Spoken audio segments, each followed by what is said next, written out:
Shalom, salam sejahtera untuk kita semua.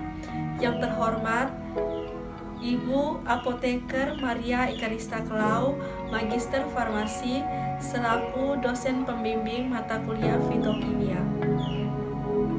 Di sini kami akan mempresentasikan hasil kerja kelompok kami tentang maserasi.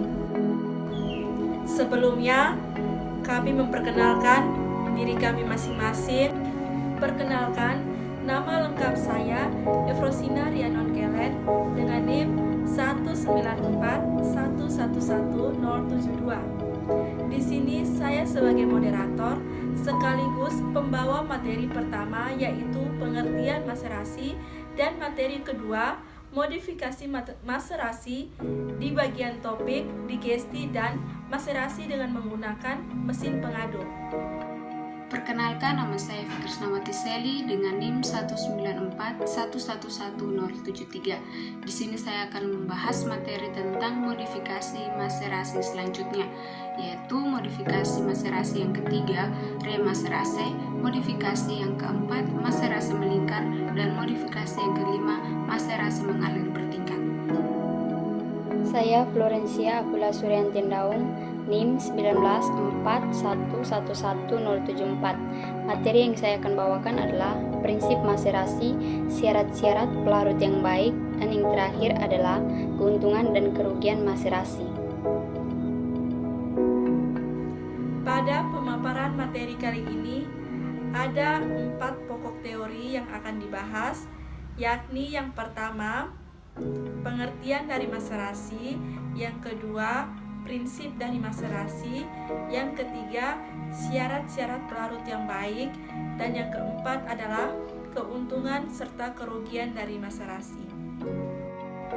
Masuk pada materi yang pertama, yaitu pengertian dari maserasi. Jadi maserasi itu merupakan sediaan cair yang dibuat dengan cara mengekstraksi bahan nabati, yaitu dengan direndam menggunakan pelarut bukan air atau pelarut nonpolar atau setengah air, misalnya etanol encer, selama periode waktu tertentu sesuai dengan aturan yang ditentukan dalam buku kefarmasian. Kata maserasi yang artinya mengairi dan juga melunakkan adalah cara ekstraksi yang dilakukan yang paling sederhana.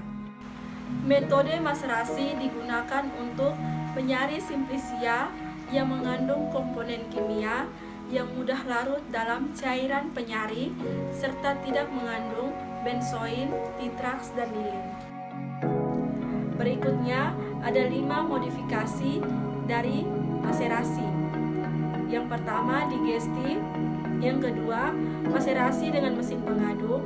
Yang ketiga, remaserase. Dan yang keempat, maserasi melingkar. Dan yang terakhir adalah maserasi mengalir bertingkat. Yang pertama adalah digesti.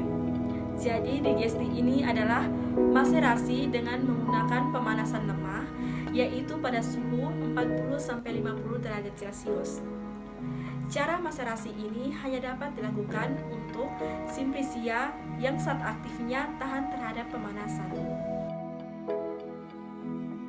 Yang kedua, maserasi dengan mesin pengaduk. Penggunaan mesin pengaduk yang berputar secara terus-menerus dengan waktu maserasinya dapat dipersingkat menjadi 6-24 jam. Modifikasi maserasi yang ketiga yaitu remaserase. Cairan penyari dibagi menjadi 2. Seluruh serbuk simplisia dimaserasi dengan cairan penyari yang pertama. Sesudah itu diendak, tuangkan, dan diperas. Ampasnya dimaserasi lagi dengan cairan penyari yang kedua.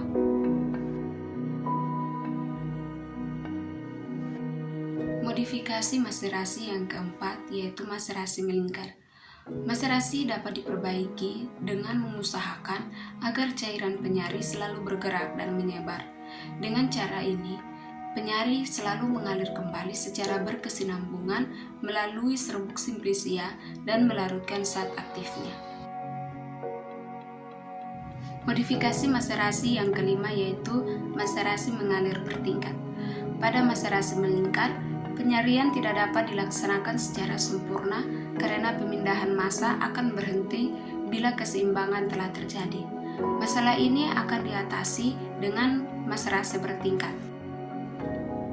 Yang berikut adalah prinsip penyarian saat aktif yang dilakukan dengan cara merendam serbuk simplisia dalam cairan penyari yang sesuai dengan temperatur kamar, terlindung dari cahaya. Cairan penyari akan masuk ke dalam sel melewati dinding sel. Isi sel akan larut karena adanya perbedaan konsentrasi antara larutan di dalam sel dan di luar sel. Larutan yang konsentrasinya tinggi akan terdesak keluar dan diganti oleh cairan dengan konsentrasi rendah atau proses difusi. Proses tersebut berulang sampai terjadi keseimbangan konsentrasi antara larutan di luar sel dan di dalam sel. Yang berikut syarat-syarat pelarut yang baik. Pemilihan cairan penyari harus mempertimbangkan banyak faktor. Kriteria cairan penyari yang baik yaitu murah dan mudah diperoleh, stabil secara fisika dan kimia, bereaksi netral, tidak mudah menguap dan tidak mudah terbakar, tidak mempengaruhi zat-zat yang berkhasiat yang dikehendaki. Keuntungan dan kerugian. Keuntungan cara penyarian dengan maserasi adalah cara pengerjaan dan peralatan digunakan sederhana dan mudah diusahakan. Sedangkan kerugian cara maserasi adalah pengerjaannya lama dan penyariannya kurang sempurna. Keuntungan proses maserasi diantaranya adalah bahwa bagian tanaman yang akan diekstraksi tidak harus dalam wujud serbuk yang halus, tidak perlu keahlian khusus, dan lebih sedikit kehilangan alkohol sebagai pelarut, seperti pada proses perkolisi, coklat, dan lain-lain. Sedangkan kerugian proses maserasi adalah perlunya dilakukan penggojongan atau pengadukan, pengepresan, dan penyaringan, terjadinya residu pelarut di dalam ampas, serta mutu produk akhir yang tidak konsisten.